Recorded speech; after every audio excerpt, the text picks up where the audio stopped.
Good morning, everyone, and welcome to Sunday Morning Coffee with Lisa. I'm Spiritual Coach Lisa Hopp.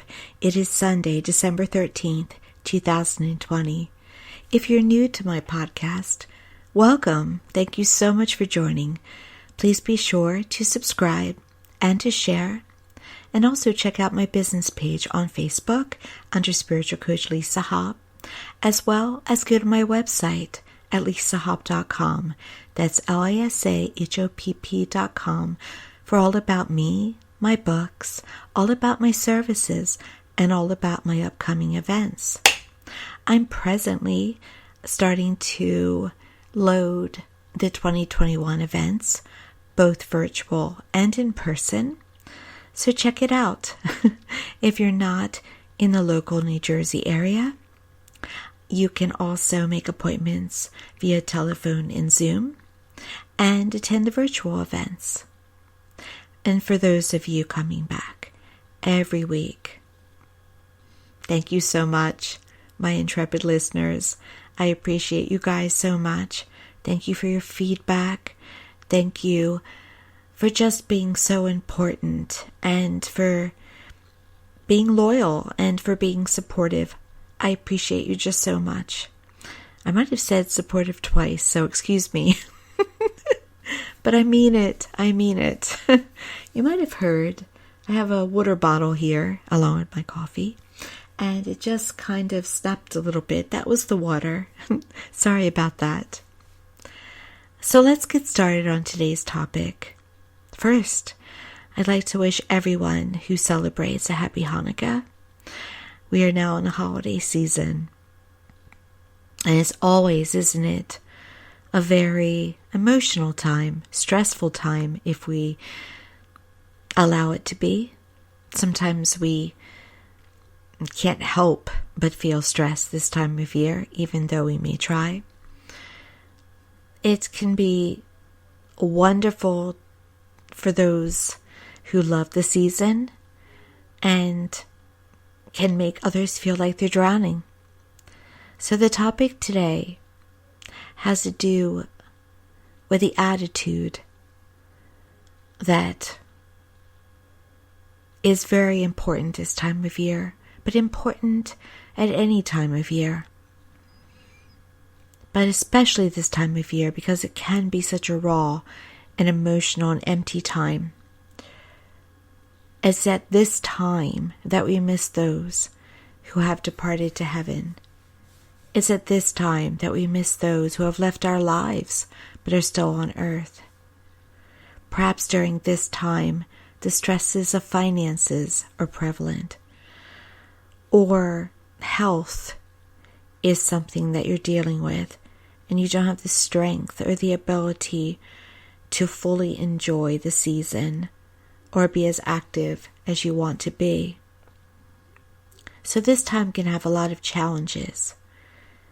And when I talk about attitude, what I mean by that is that I've found professionally, in a spiritual sense, and also personally,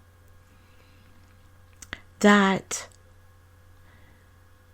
sometimes going through the movements, the motions, and trying to take a scenario that is depressing or sad or empty or overwhelming, trying to be in the moment and try to make the most of it that I possibly can. Being on Facebook and having a presence because of my business, I see on my news feed every day people dwelling on what is wrong in their lives or what they see that they don't like, whether it be a family member or a financial situation or a political person. A lot of complaining consistently. And I know on a human level that they probably don't realize that what they're dwelling on is multiplying and coming back to them, oftentimes tenfold.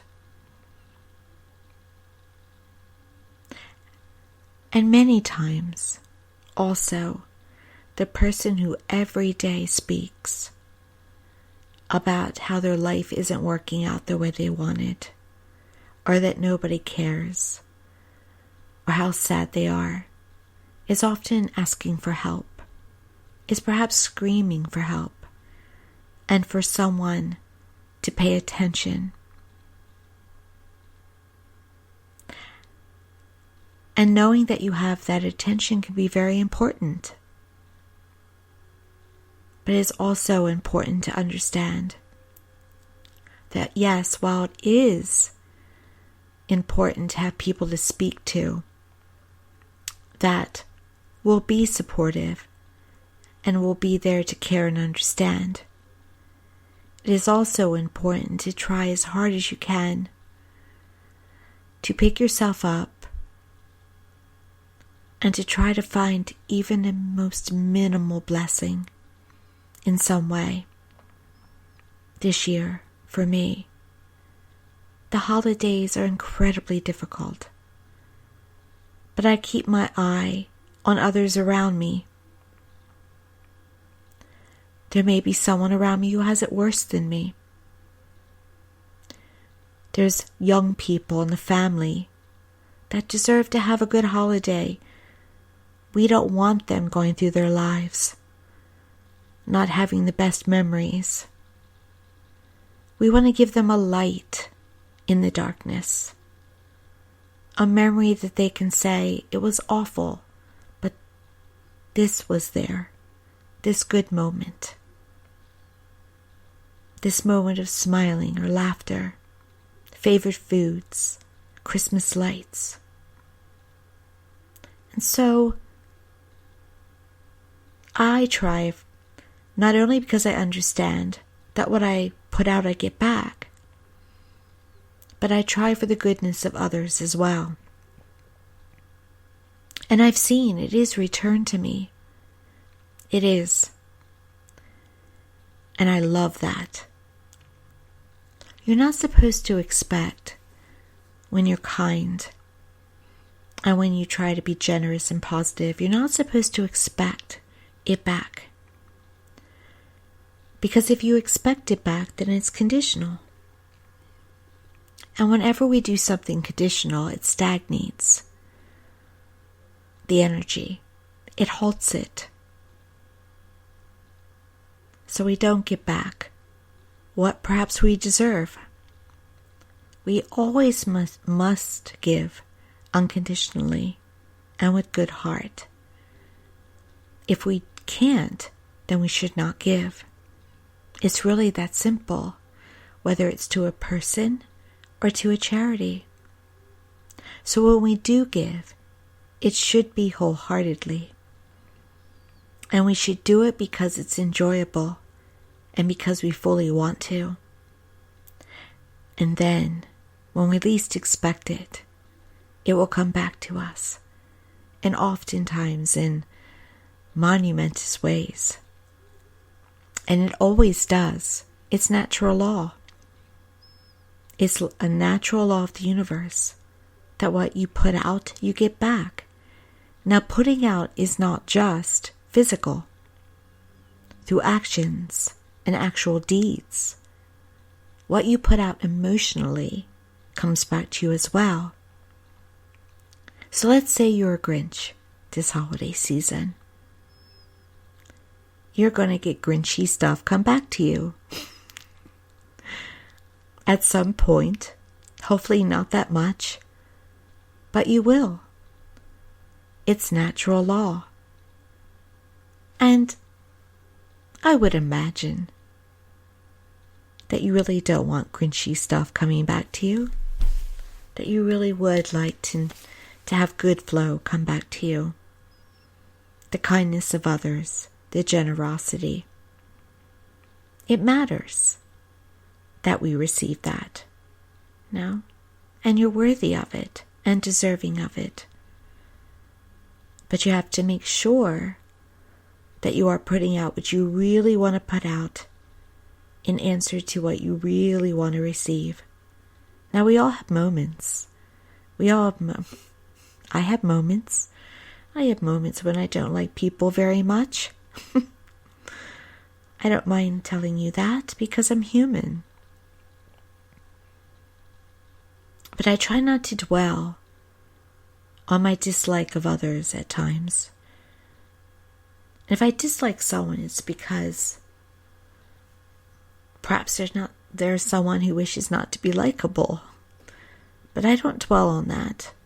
And I don't wish for bad to come to them. I try to dwell on what I can do to send out the very best of myself and to see as much as possible the best in others.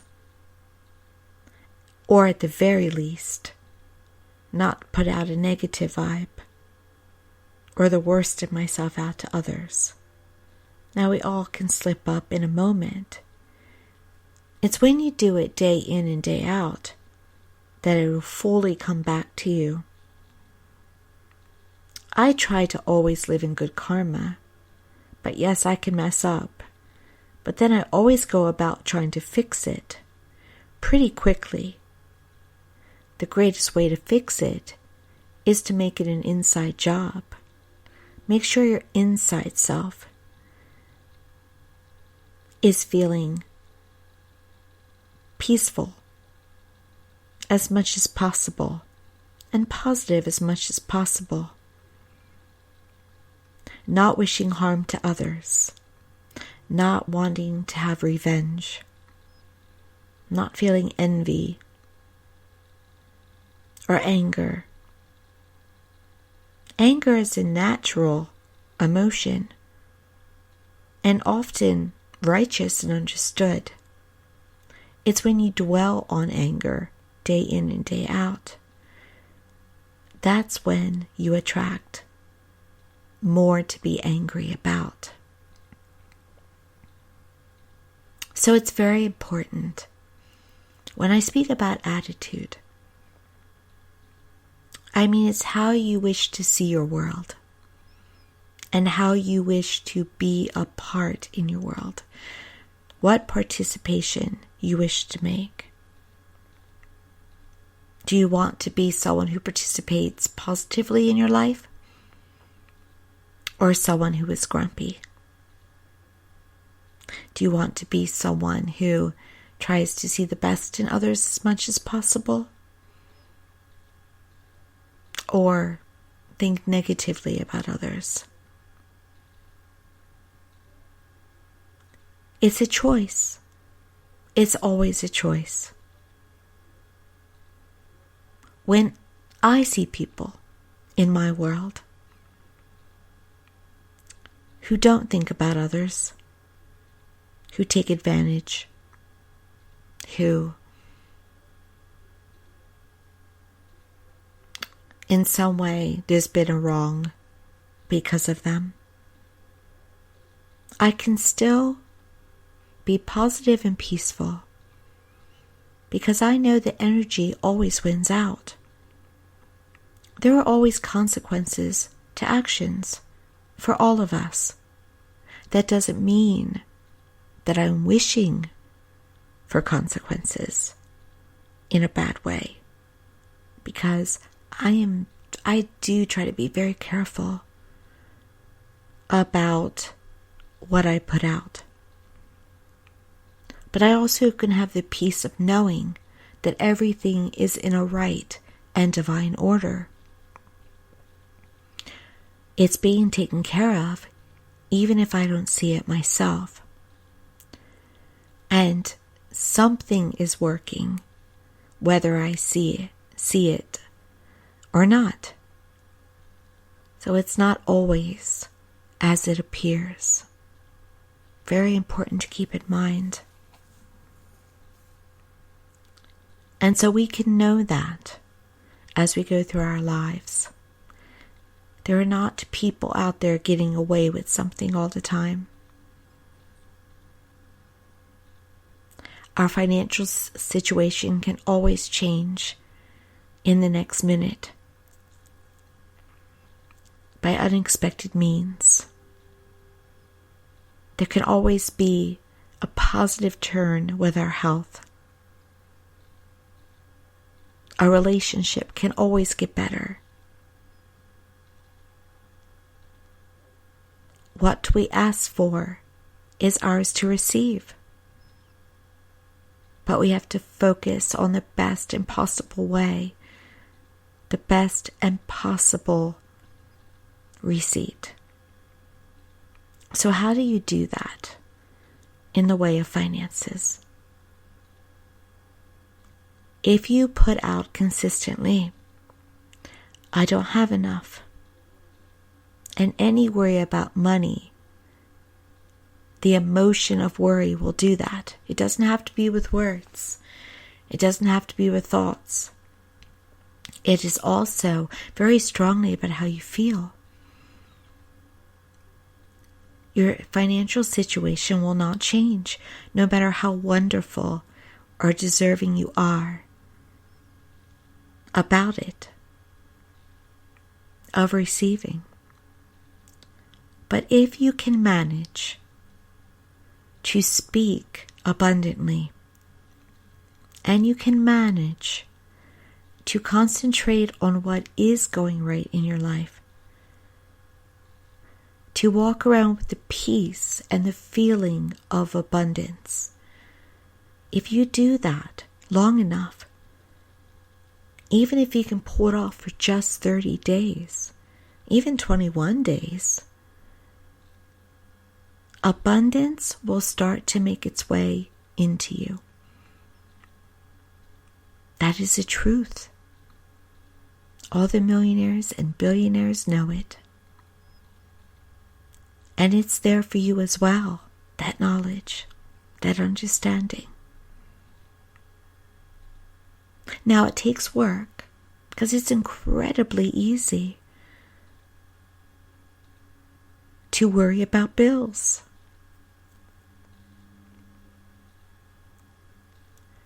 To fear a shoe dropping. To wonder if your rainy day fund is enough. To worry about not even having a rainy day fund. Whatever it may be that you are dealing with right now, you can turn it around by focusing on feelings of wealth. Look at the pictures that help you to feel wealthy. Shop for the additions to your home. Look at the new appliances. Look at the new cars. Know that you can have it. Notice what your thoughts are, even if you don't speak, and your feelings, and see what you can do to turn them into massive feelings of abundance. And notice in your life in the past that things always manage to work out for the better, no matter what. You're here today because they have, and they can always work out again. When it comes to health, so often those with health issues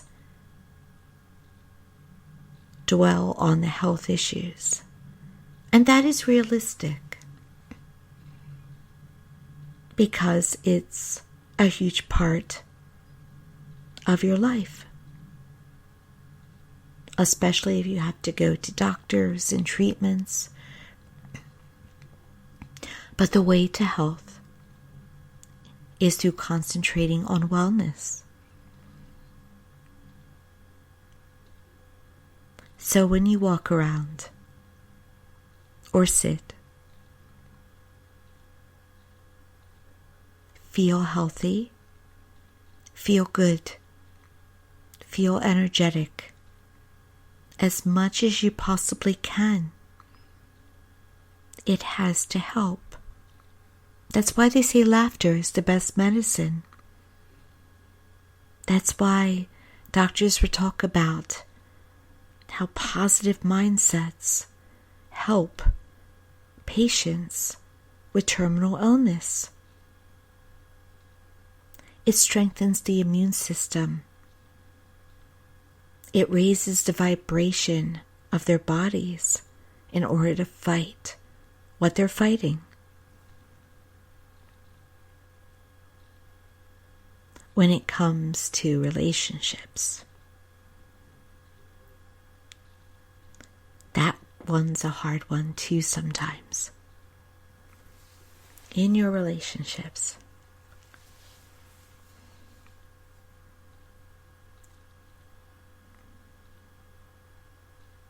be kind to yourself. Appreciate who you are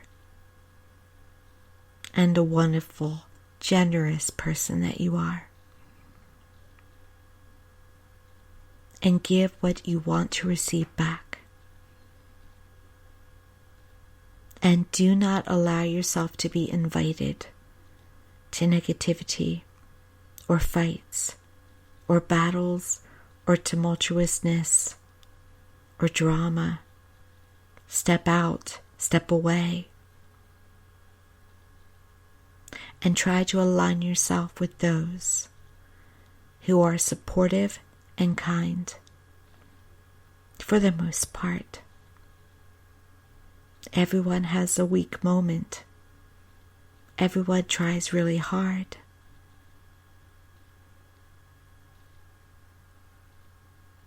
But look at what is good.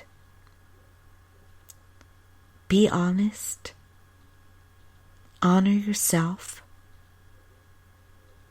And you will have the best relationships.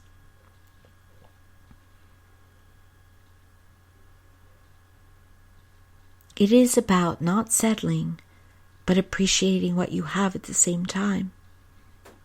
It's about knowing you can have more, but knowing that the way to have more is not by being negative about what you already have.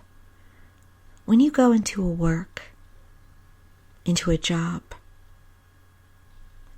if you sit there hating it and not wanting to be there, you will not get a raise and you won't get a promotion, and you might even get laid off or fired because your boss or manager or supervisor will feel that you don't want to be there, and that energy will honor you.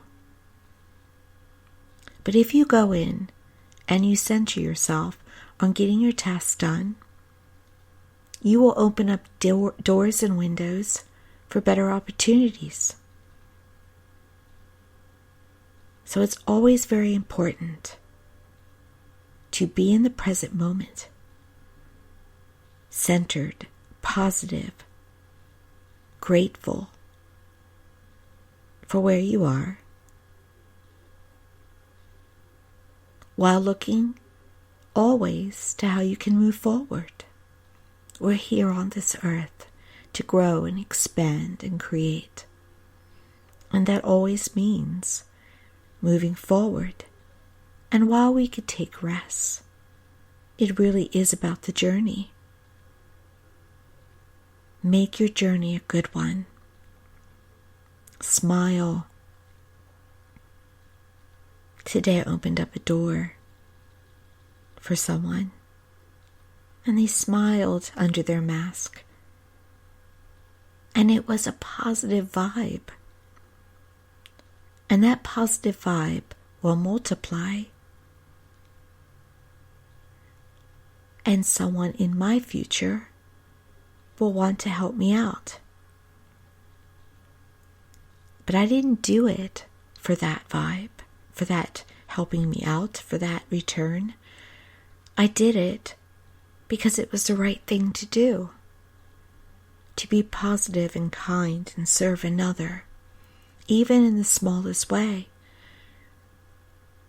And what you put out, you get back. Always, no matter who you are. So important to keep in mind. So this holiday season was easy. So easy to feel down, to be stressed, to be challenged, to be lonely, to be sad. Try to take care of yourself. Look at the lights. Try to talk to friends. Or talk to anyone that may be able to help you.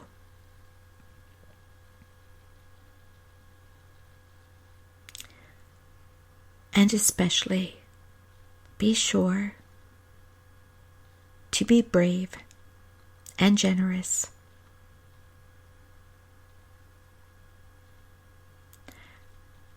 And supportive of others. And positive and kind. And if you can do that, it will be worth it. Because you will get a magnificent return. And probably when you least expect it. Thank you so much for joining me today. I'm going to let you go a little early today because I've been talking too much and I have a scratchy voice, and it's good for like 30 minutes and then it goes again. But it's not an illness. It's an overuse. I appreciate all of you very much. Please be sure to visit my website, alisahopp.com. That's lisahopp.com. There are some exciting things going to be happening. And I would love to see you in my office via Zoom or hear your wonderful voice during a telephone call. So please check it out. And if you ever have any questions about what I do, please feel free to email me at serenityharbor@verizon.net. Thank you so much. And I hope you have a wonderful and blessed day.